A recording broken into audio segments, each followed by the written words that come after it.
Hey guys, my name's Lewis and welcome back to a brand new video on the channel. In today's video I'm going to go over how I like to make my revision notes when I'm coming up to exams. Now it is March, almost April, meaning that exams are right around the corner for most of you out there who are studying and going to be doing exams. And as I'm sure a lot of you are now planning to do, you're going to be making some revision notes. Now before I get into the video, I just want to say that these notes may not work for everyone and the techniques that I use also won't work for everyone.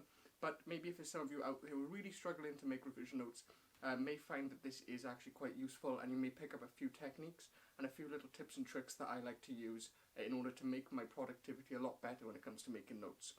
So with that being said, I won't waste any more of your time on an intro. Let's get into how I make my revision notes.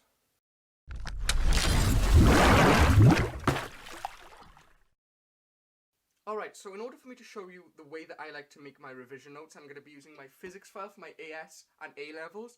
Now, I must say that these are all notes that are in Welsh, so most of you guys are not going to be able to understand what's inside of them, but that's not really important. All you need to know is how to make them or how I make them. So I'm going to sort of go over what's inside the file so you guys will know. So the first thing I like to do is to get a good notepad to make my notes. Now, my personal preference right now is the notepad by Rhodia. And the reason I like this so much is because if you go inside, the lines are really, really thin. Now, normally I wouldn't like that because I've got quite big handwriting, but this forces you to write small, and you can get a lot more information on one piece of paper than what you normally would be able to. So I think maybe if you was to compare this to a regular notepad, they're about half as big, I would say, as a normal notepad. So maybe 0.75 the size of a normal one. Also, you get a nice wide margin to write your unit numbers or the units that you're making, or like little titles and stuff. And all around, it's a really, really nice notepad. Now, the one drawback to this notepad would be the fact that you have to rip it out, and that sometimes can cause it to rip the top of the paper off in like a weird shape. So that's the one thing I don't like about this notepad, but everything else I really, really like, as well as it's just really, really useful. Now, going into the folder, I would highly recommend that if you're making revision notes, that you use a binder folder to keep them all in one place and nice and organised. Now, these are just cheap cardboard ones. You can get plastic ones, you can get all sorts of ones. You don't need an expensive one, just something to keep them all organised and safe so they don't get damaged and stuff as well. So, opening up, I like to use these little separators, and especially the coloured ones as well. So you can really, really differentiate between units and different subjects inside of like physics in this case. And I always like to put little headers on the start of each unit, as you can see there. So on the first page of all my notes, I like to put a sort of index, or in this case, like a formula sheet. Now, obviously, you can't do this with every subject. Maybe if you was doing like a language subject like English or something, you could put like quotes or words that are particularly important on the front. But I like to put my my formulas that I need to know, and then in the margin, which is quite big, which is another really, really good thing about the notepad, I like to put the unit number as well, so I can see what formulas go with different units. And as you can see, this is just for unit 3. And then we go into the actual main stuff itself. So on the tabs here, I like to put the unit numbers down, and you can see, just put the notes in. Now, the way I like to make my notes is really, really basic. I don't like to use a lot of colours. I only use like the 4 main colours that you get in pen, which is black, red, green and blue.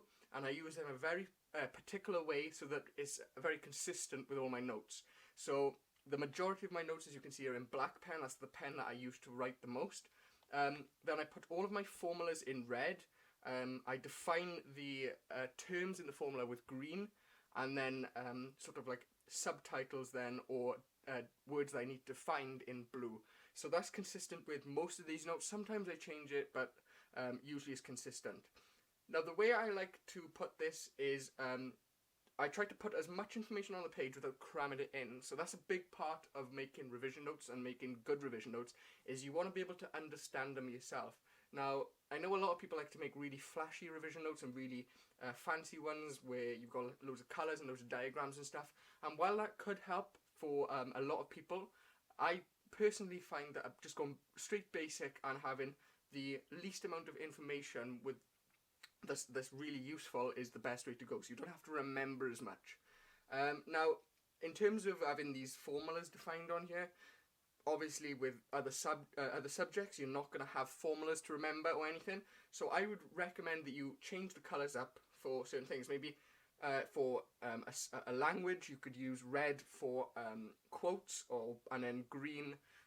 You can annotate the quotes then with green, and you know, put down adjectives or anything you need to annotate. You could put with green. Really, it's all up to you. Again, this is just how I make my revision notes. So if you want to take any tips from this, feel free. But this is not going to work for everyone.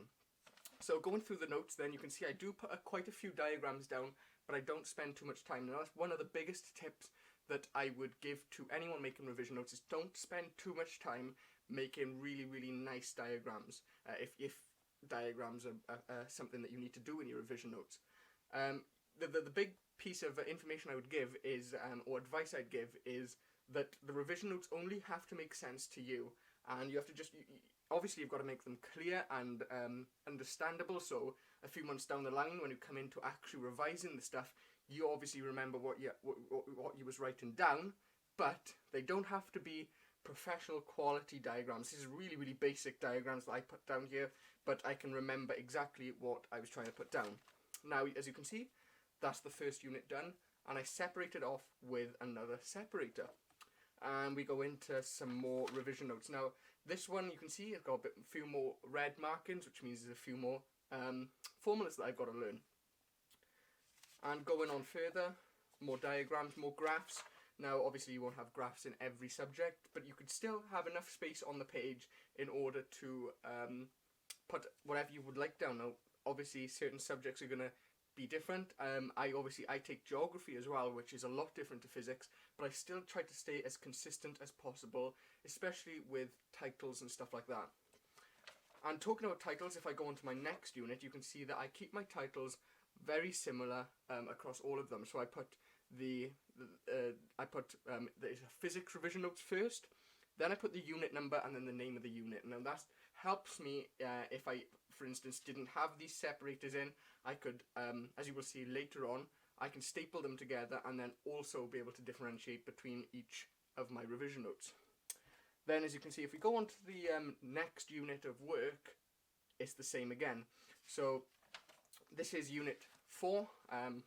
Not that that's important, but this is the next unit after unit 3. And as you can see, I've got my formula sheet again, and then go into the next unit. It's basically the same thing. Now, as I was just talking about stapling things together, these are the units that I did from last year, so I'm resetting one of them, but not all of them, so I don't need to put all these tabs on there. I like to keep them all stapled together, and as you can see then, as I staple them together, I can still differentiate between certain things. Now, as you can see, I used different colours last year, and that really just helped me to organise it more neatly. Now, another tip I would give, as you may be able to see then, is if you are struggling to make a diagram or if it's too complicated. Now, here I've got the standard model from physics, which I could not draw in a short period of time. Just print it off if you have a printer, or you have a printer at school you could use. Print off little diagrams and you can put them in your work then, and that saves a bunch of time for you as well. And that's basically how I make my revision notes. It's a really basic technique. I don't like to go very far into it. I like to make very basic notes and keep them all organised in one folder. Okay guys, and that's how I make my revision notes. If there's any tips or tricks or techniques that I missed out in this video, make sure to leave them down in the comment section below, because I'd love to hear them, and I'd love to possibly use some of them for a future video as well. If there's any techniques that I use as well in the future, or some techniques you'd like me to make a video on, make sure to leave them in the comment section below as well. And if you found this video helpful and you may be using these techniques in the future, make sure you leave a like on the video to show the support. If you want to stick around in the future for more videos like this, or more productivity videos, make sure to subscribe to the channel as well. And with that being said, I want to say thank you so much for watching the video, and I'll see you in the next video. Bye!